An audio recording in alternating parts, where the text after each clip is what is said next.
conversando aqui com a vereadora Mara Gabrilli, ex-secretária da Pessoa com Deficiência e Mobilidade Reduzida, e a gente vai conversar um pouquinho com a vereadora sobre o que ela acha do aniversário da lei de cotas, né?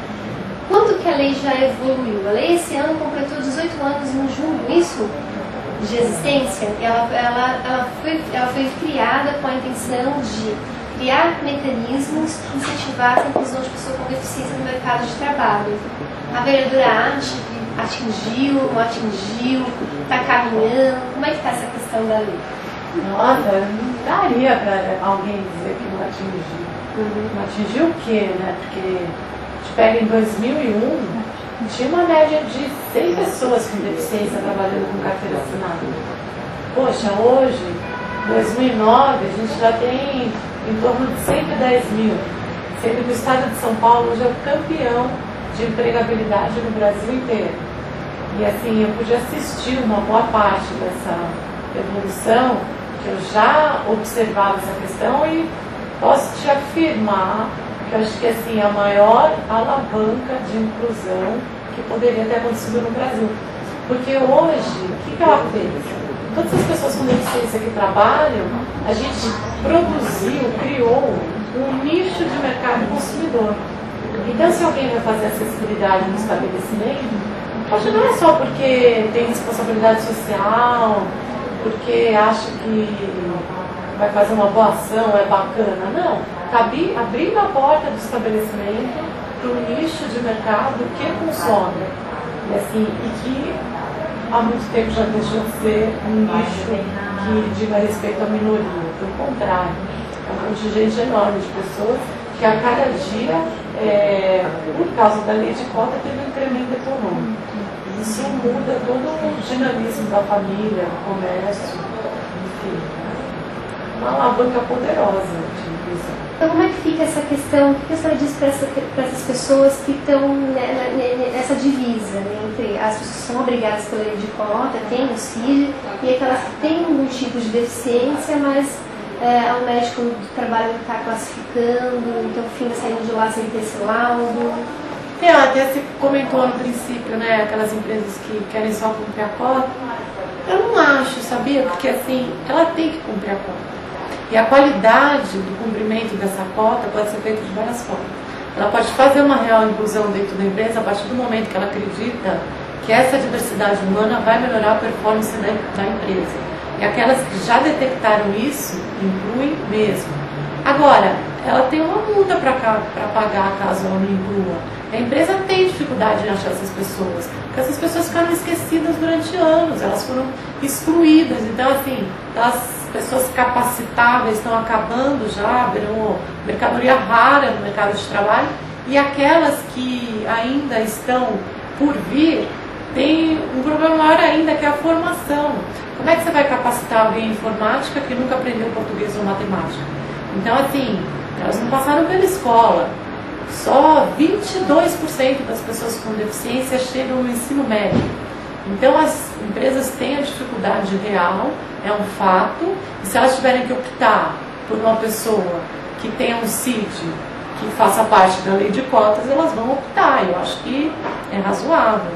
Agora, o que eu aconselho a essas pessoas, já que a gente ainda avalia essa questão pelo CID, que faz com que elas fiquem excluídas, é procurar a Delegacia Regional do Trabalho, o mesmo Ministério Público do Trabalho, e pesquisar para que lado elas podem ir. Eu espero que elas consigam se capacitar, se qualificar, para que elas virem potencialidades no mercado de trabalho, independente da lei de cotas, pelo menos nesse momento.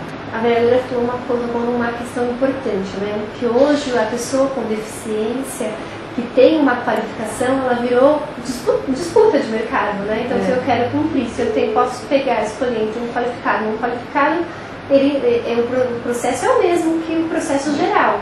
Você vai ter uma pessoa qualificada, né? Então, a qualificação é realmente o caminho. A busca da qualificação é algo que vai abrir mais portas hoje para a pessoa com deficiência, que vai fazer ele escolher entre 10, você ser aquele 1, né? Eu acho que é uma das questões. Tanto que muita empresa que hoje não consegue achar e tem que pagar multa, resolveu montar escola dentro da empresa. A TAM fez uma escola, ela ensino fundamental, ensino médio, porque ela falou assim, pô, não consigo contratar mais essas pessoas, então a gente tem que atirar onde realmente vem o problema. Só que não adianta você achar que é só esse. Existe um problema, assim, bastante forte de acessibilidade, porque o cara vai sair de casa, ele vai fazer um rally para chegar no trabalho e muitas vezes ele prefere ficar em casa porque ele já recebe um benefício. E esse é o outro gargalo da contratação, que se um dia aparecer um presidente que resolva pôr a mão nisso, nesse enxame de abelhas, aí sim vai mudar. Porque o cara, ele recebe lá o benefício do LOAS, né, do INSS. E ele, se ele arrumar um emprego e tiver carteira assinada, ele vai perder imediatamente. E é irrecuperável, perdeu, irreversível, acabou. E quantos são as pessoas com deficiência, quantas são aquelas que têm a coragem de largar o benefício para se jogar na vida e resolver realmente se desenvolver? E se eu tiver que dar uma palavra para as pessoas com deficiência, eu diria, sabe, se atira. Porque você pode passar o resto da vida com esse pequeno benefício, ou você pode crescer, se desenvolver e realmente exercer cidadania no seu país. Eu acho que assim, hoje as empresas precisam da pessoa com deficiência. Então, assim, quanto mais ela conseguir se formar, se capacitar, se qualificar para ir atrás de um emprego, vá, porque sua vida vai melhorar. Vai ter qualidade de vida, vai ter entretenimento, vai ter esporte, cultura, lazer e muitas outras coisas, consumo, que com aquele benefício não consegue. E se chegar um presidente e resolver mudar isso, porque essas pessoas têm mais custo do que as outras, essas pessoas têm que comprar sonda, fralda, cadeira, aparelho auditivo, óculos, então assim, elas têm um custo maior e acabam tendo uma receita menor. Então, puxa, nada mais justo do que manter esse benefício, né? Se não for temporário, se não for eterno, que seja temporário, até essa pessoa se encaixar. Então, eu acho que a gente tem a questão da qualificação, que é fundamental, a da formação, que parece a mesma, mas é outra, a da acessibilidade e a do benefício. São entraves da contratação. E hoje, para encerrar, qual que é o trabalho que a vereadora está aqui dentro da Câmara, tocando em direção à pessoa com deficiência? Qual que é hoje a principal bandeira que a vereadora luta para a inserção da pessoa com deficiência no mercado de trabalho, na sociedade como um todo? Eu tenho bandeirinhas do tipo calçadas, transporte, mas na verdade a minha bandeira ela vai além de tudo isso, entendeu? Porque a minha bandeira diz respeito a contemplar a diversidade humana. Então, assim, eu falo em todos os setores, não adianta você oferecer um serviço que não contemple uma pessoa deficiente auditiva, por exemplo, ou você oferecer um equipamento que não sirva para um idoso. Então, assim, eu não consigo, na minha função, ter uma bandeira, porque eu tenho que trabalhar na educação, na saúde, no transporte, na infraestrutura urbana, no trabalho. Eu não consigo separar uma coisa da outra, porque se a pessoa tiver trabalho e não tiver transporte, ela não vai. Se ela tiver transporte e não tiver trabalho, ela não tem para onde ir.